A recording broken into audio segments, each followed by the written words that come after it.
자, 민주당 소식도 살펴봐야죠. 민주당 오늘 오후에 대선 후보자 선출을 위한 첫 합동 연설회를 충청에서 열었습니다.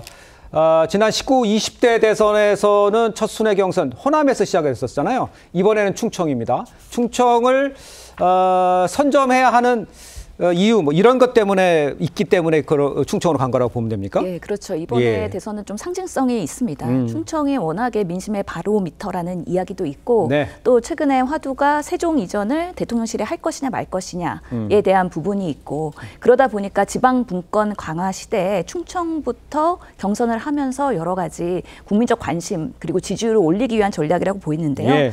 되돌아보면은 지난 총선에서 민주당이 압승을 했을 때도 충청도에 28개 국회의원 자리 중에서 21개를 차지를 했습니다.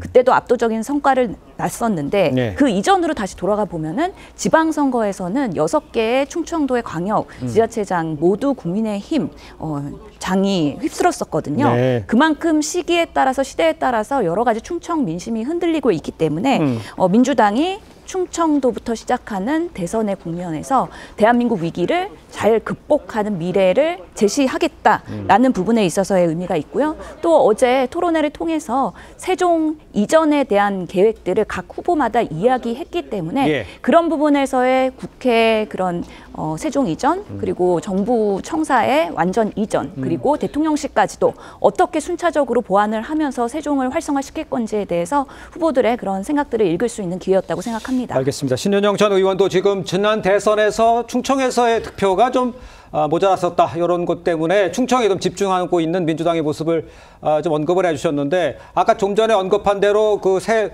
후보 모두요 충청 민심을 공략하기 위해서 대통령 집무실 세종으로 옮기겠다는 입장을 냈습니다만 구체적인 내용에서는 좀 견해 차이가 있습니다. 세 후보의 입장 한번 직접 들어보겠습니다. 일단 용산을 쓰면서 청와대를 신속하게 좀 보수해서 그대로 다시 들어가는 게 제일 좋겠다. 장기적으로는 세종으로 완전히 옮기게 되면 마지막 종착지가 되지 않을까. 경선 이후가 되면 후보가 정해지지 않겠습니까? 그 후보들과 사전 협의를 거쳐서 청와대나 정부 종합청사를 사용할 수 있도록 하는 방안을 저는 대통령 취임하면 바로 다음 날부터 대통령이 세종에 근무할 수 있다고 생각을 합니다. 지금 세종에는 대통령 제2집무실이 있고 국무회의실이 있습니다.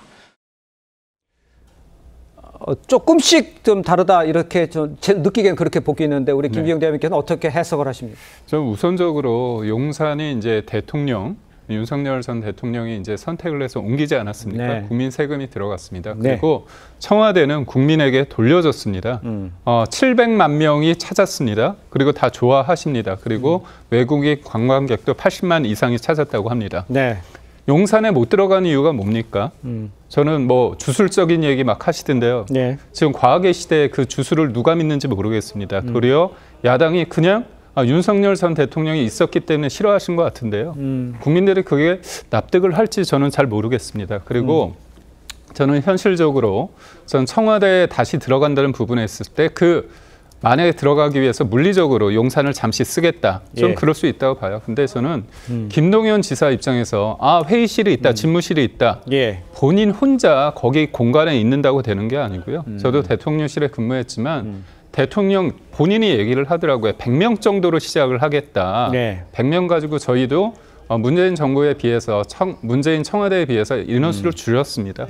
하지만 400~500명이 적어도 일을 같이 해야 되는 겁니다. 본인이 모든 것들을 결단하고 판단해서 지시하는 게 대통령이 아님을 분명히 본인이 알아야 됩니다. 예, 알겠습니다.